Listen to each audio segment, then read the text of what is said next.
брат ми изчезна, докато пържах картофи. Намерихме го в Пирогов. На другия ден обяд мога. Цяла вечер с полиция. Полицията повече плюс обяснения. Защо облечен, защо се е прегнал, как се е тряснала вратата. Пълни глупости.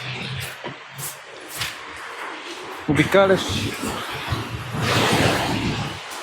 с кола и търсите едно песечинка в тях, да го намериш. И не го намериш.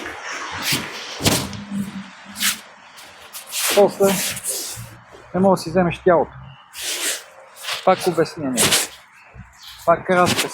Ама защо се случи това? Къде да знам защо се случи? Има като става още по-голямо.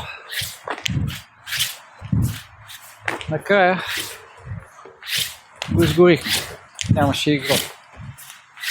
Това е България.